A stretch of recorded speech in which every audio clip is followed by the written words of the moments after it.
Bien-aimés dans le Seigneur, Shalom. Nous sommes dans la joie de commencer une nouvelle semaine de méditation biblique et nous sommes le lundi 4 octobre 2021. Nous vous saluons au nom de notre Seigneur et Sauveur Jésus-Christ.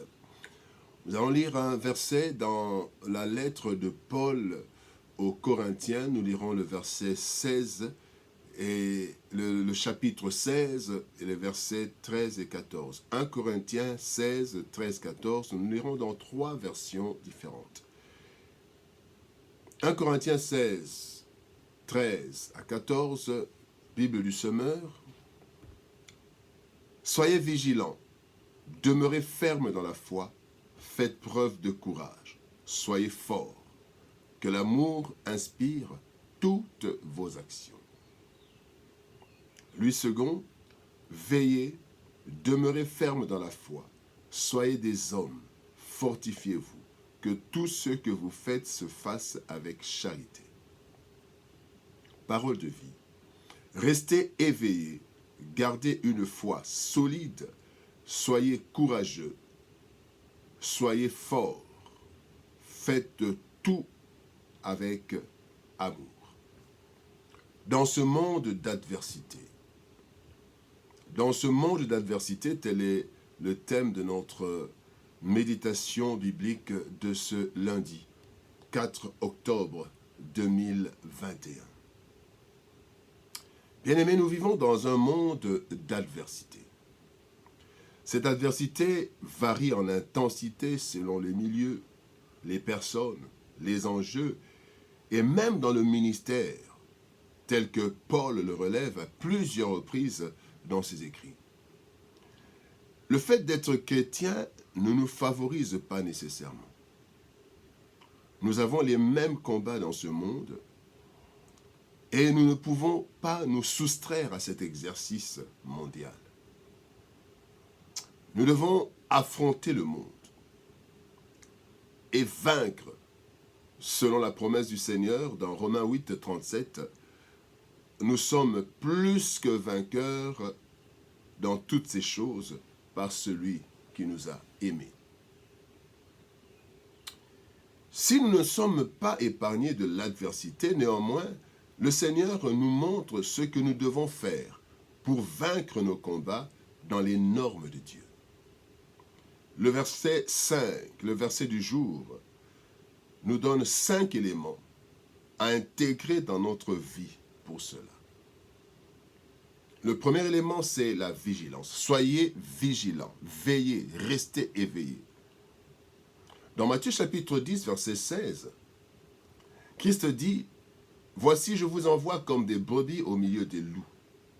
Soyez donc prudents, comme les serpents, et simples comme les colombes. » On peut dire aussi, soyez prudents, soyez vigilants. Et dans 1 Pierre chapitre 5, verset 8, la Bible dit, « Soyez sobres, veillez. Votre adversaire, le diable, rôde comme un lion, rugissant, cherchant qui il dévore. » La vigilance, bien-aimés, est un élément très important dans la vie du chrétien, car l'ennemi agit par camouflage et par ruse. Ce qui semble inoffensif à première vue peut s'avérer dangereux et même fatal. Soyons vigilants dans notre marche. Soyons vigilants dans nos relations. Soyons vigilants dans nos engagements. Soyons vigilants, bien-aimés. La vigilance est de mise dans la vie du chrétien, car le combat est permanent.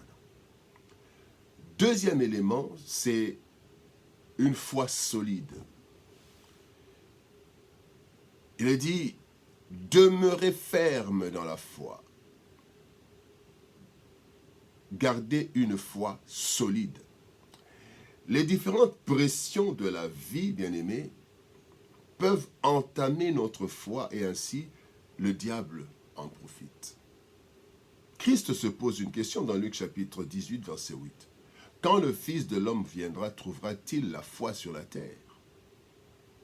Dans le combat de la vie, bien-aimés, nous devons avoir une foi ferme. Voilà pourquoi 1 Pierre chapitre 5, verset 8 et 9 dit Soyez sobres, veillez, votre adversaire le diable rôde comme un lion rugissant, cherchant qui il dévorera.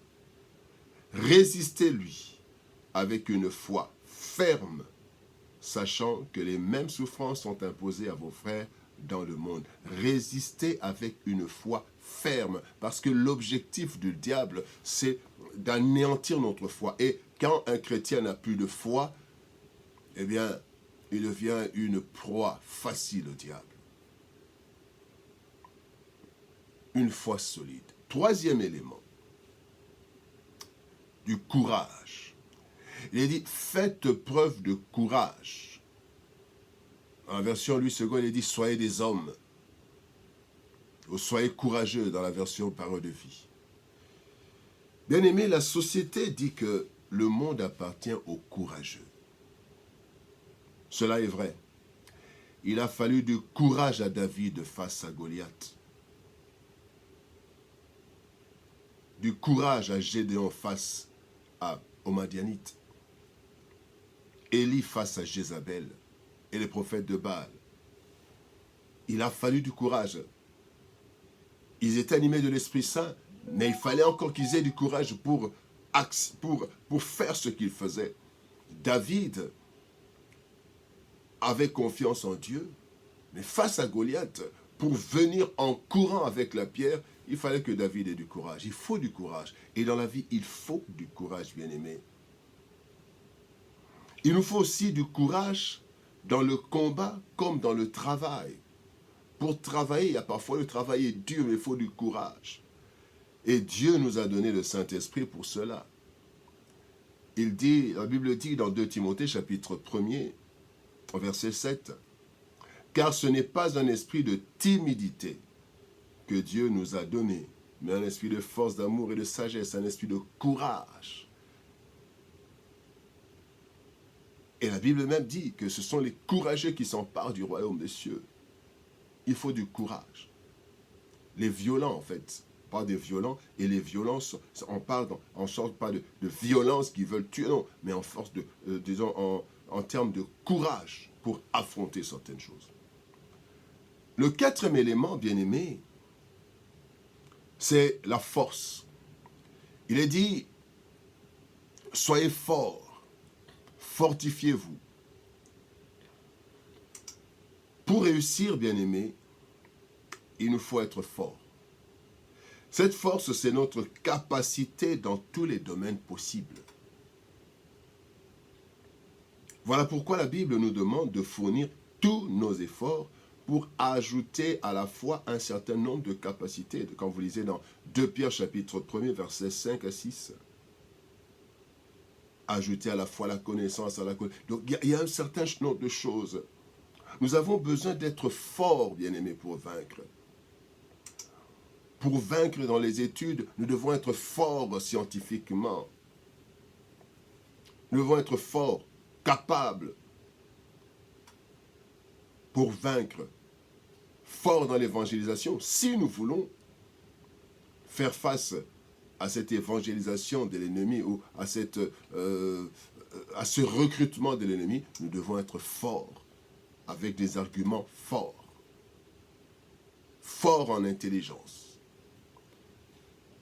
Après la force, nous voyons le dernier élément. Le cinquième élément, c'est l'amour. Il est dit que l'amour inspire toutes vos actions. Que tout ce que vous faites se fasse avec charité. Faites tout avec amour. Bien-aimé, l'amour doit inspirer toutes nos actions, car c'est alors que nous plairons à Dieu et il sera notre soutien dans tout ce que nous ferons. En effet, Christ dit dans Jean chapitre 15, verset 7, « Si vous demeurez en moi et que mes paroles demeurent en vous, demandez ce que vous voudrez et cela vous sera accordé. » Or, tous les commandements de Dieu se résument en l'amour pour Dieu et pour les autres. Et Jésus déclare, dans Matthieu 22, 37 à 40, « Tu aimeras le Seigneur ton Dieu de tout ton cœur, de toute ton âme et de toute ta pensée. C'est le premier, le plus grand commandement, et voici le second qui lui est semblable. Tu aimeras ton prochain comme toi-même. De ces deux commandements dépendent toute la loi et les prophètes. Et quand nous marchons cela comme ça, bien-aimés, nous sommes dans la victoire. Dans ce monde d'adversité, bien-aimés, nous devons être équipés de ces des 5 éléments. Que Dieu nous bénisse. Shalom, au revoir et à demain.